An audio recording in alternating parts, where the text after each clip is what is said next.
Hello student, success coaching classes में आपका स्वागत है। यदि आप चैनल में पहली बार आए हैं तो चैनल को सब्सक्राइब कर ले और बेल आइकन को ऑल में प्रेस कर ले ताकि आने वाले सभी वीडियो को नोटिफिकेशन टाइम पर मिल जाए।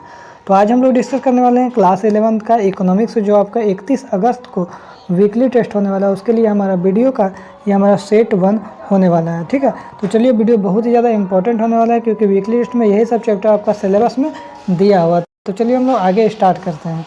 देखिए, सबसे पहला हमारा क्वेश्चन क्या बोल रहा है, आंकड़ों का प्रस्तुत करने के तरीका को हम लोग क्या बोलते हैं। तो याद रखिएगा, आरेख प्रस्तुतिकरण भी बोलते हैं, सरणीय प्रस्तुतिकरण और पाठ विषयक प्रस्तुतिकरण। तो इसका राइट आंसर जो उपयुक्त सभी हो जाएगा। आगे देखिए, प्रस्तुतिकरण का मुख्य उद्देश्य क्या है। तो याद रखिएगा, मुख्य जो उद्देश्य है, याद रखिएगा आपका आंकड़ों को प्रस्तुति योग्य बनाना भी है, आंकड़ों को सरल बनाना भी है और आंकड़ों को समझने योग्य भी बनाना। तो उपयुक्त सभी हो जाएगा। आगे देखते हैं, बोल रहे हैं आंकड़ों का परिमाण बहुत अधिक ना हो तो प्रस्तुतिकरण की डेश विधि अधिक उपयोगी होता है। कौन सा विधि है सबसे ज़्यादा बेस्ट होता है। तो याद रखिएगा, पाठ विषयक विधि सबसे ज़्यादा अच्छा होता है। आगे देखिए, पाठ विषयक प्रस्तुतिकरण की एक महत्वपूर्ण विशेषता क्या है। तो याद रखिएगा, खास बिंदुओं को प्रभावशाली ढंग से प्रस्तुत करने के योग्य बनाता है। ये सबसे खास बिंदु है या महत्वपूर्ण विशेषता। आगे देखते हैं, बोल रहा है जो आंकड़ों को पंक्तियों तथा स्तंभों के रूप में प्रस्तुत करने की विधि को हम लोग क्या बोलते हैं। तो याद रखिए, हम लोग सरणीयन बोलते हैं। आगे देखते हैं, क्वेश्चन नंबर 6 क्या बोल रहा है, यदि किसी सारणी में 3 पंक्ति या 3 स्तंभ हो तो वह सारणी क्या कहलाएगी। तो याद रखिए, इसका राइट आंसर हो जाएगा 3 गुना 3 सारणी कहलाएगी। आगे यदि देखते हैं, क्वेश्चन नंबर 7 क्या बोल रहा है, निम्नलिखित में से कौन सा सरणीयन में प्रयुक्त वर्गीकरण का प्रकार है। प्रयुक्त वर्गीकरण का जो प्रकार है उसका राइट आंसर हो जाएगा आपका मात्रात्मक हो जाएगा, गुणात्मक हो जाएगा और कालिक और स्थानिक हो जाएगा। तो इसका राइट आंसर हो जाएगा उपयुक्त सभी हो जाएगा। आगे देखते हैं, क्वेश्चन नंबर 8 क्या वो बोल रहा है, निम्नलिखित में से कौन सा गुणात्मक वर्गीकरण की एक विशेषता है। तो याद रखिए, गुणात्मक वर्गीकरण बोलेगा तो सामाजिक स्थिति इसका राइट आंसर हो जाएगा। आगे यदि हम लोग देखते हैं, क्वेश्चन नंबर 9 क्या बोल रहा है, निम्नलिखित में से कौन सा मात्रात्मक वर्गीकरण की विशेषता है। मात्रात्मक मतलब क्वांटिटी में बताया जाए तो इसका राइट आंसर क्या हो जाएगा, हमारा ऑप्शन नंबर डी हो जाएगा।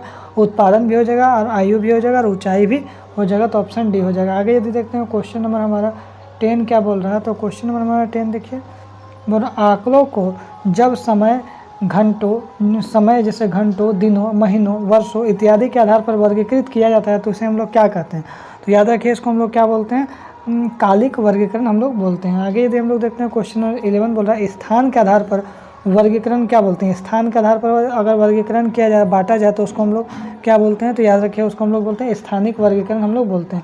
आगे देखते हैं, बोल रहा है जो एक सारणी में प्रमुख अंग निम्न में से कौन से है। तो प्रमुख जो अंग होता है वो हमारा क्या होता है, शीर्षक भी होता है, सारणी संख्या भी होता है, स्रोत भी होता है। तो उपयुक्त सभी हो जाएगा। किस सारणी का अंतिम अंग क्या होता है। किसी सारणी का अंतिम अंग क्या होता है। अंतिम अंग जो है वो क्या होगा, टिप्पणी हो जाएगा। आगे यदि हम लोग देखते हैं, क्वेश्चन नंबर 14 क्या बोल रहा है, तो किसी सारणी के पंक्ति शीर्षक को क्या कहा जाता है। किसी भी सारणी के पंक्ति शीर्षक को क्या कहा जाता है। तो याद रखिएगा, अवशीर्ष कहा जाता है। आगे देखते हैं, क्वेश्चन नंबर हमारा 15 क्या बोल रहा है। तो क्वेश्चन नंबर 15 बोल रहा है, आंकड़ों की आरेखी प्रस्तुति की मुख्य विशेषताएं या गुण क्या है। तो याद रखिएगा, इसका राइट आंसर हो जाएगा आपका, यह आंकड़ों को वस्तु स्थिति को समझने में सबसे अधिक सहायक होती है।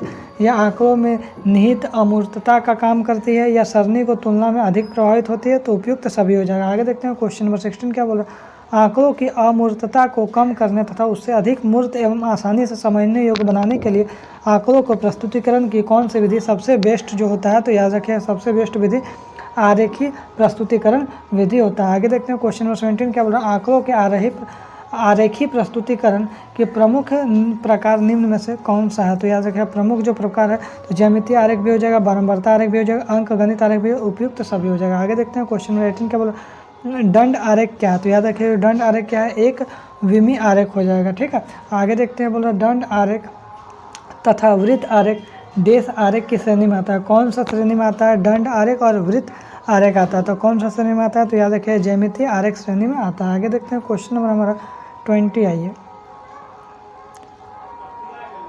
निम्नलिखित में से कौन सा आंकड़ों की प्रस्तुतिकरण की ज्यामिति आरेख का भाग है। तो ज्यामिति जो आरेख है उसका भाग कौन सा। तो याद रखिए, दंड आरेख हो जाएगा। आगे यदि देखते हैं, क्वेश्चन नंबर हमारा 21 क्या बोल रहा है, वह दंड आरेख जिसका प्रयोग 2 या 2 से अधिक आंकड़ा समुच्चय की तुलना के लिए प्रयोग किया जाता है तो उसको हम लोग क्या बोलते हैं। तो उसको हम लोग क्या बोलते हैं, बहुदंड आरेख हम लोग बोलते हैं। आगे यदि हम लोग देखते हैं 22 क्या बोल रहा है, घटक दंड आरेख में घटकों की अनुपातिक ऊंचाई किस विधि द्वारा ज्ञात किया जाता है? घटक दंड आरेख में घटकों के अनुपातिक ऊंचाई किस विधि द्वारा ज्ञात किया जाता है? तो याद रखिएगा एकीक विधि के द्वारा। वृत्त आरेख क्या होता है? तो याद रखिएगा वृत्त जो आरेख है वो घटक आरेख है।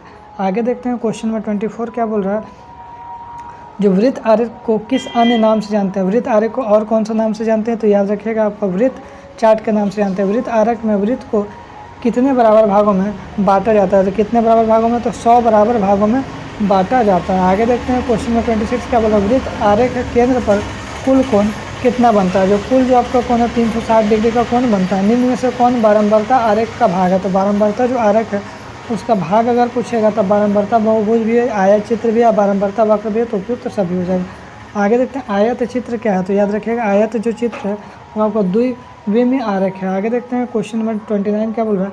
आयत चित्र बनाए जाते हैं। तो आयत चित्र जो किसके लिए बनाए जाते हैं? केवल संतत चर के लिए बनाए जाते हैं। आगे देखें निम्नलिखित में से किस औसत को आयत चित्र से प्राप्त किया जा सकता है? तो कौन सा औसत को आयत चित्र के द्वारा प्राप्त किया जा सकता है? तो हमारा बहुलक इसका राइट आंसर हो जाएगा। आगे देखते हैं निम्नांकित में से कौन आयत चित्र का विकल्प है? आयत चित्र है उसका विकल्प कौन सा है? तो याद रखिए इसका राइट आंसर हो जाएगा बारंबारता बहुभुज हो जाएगा।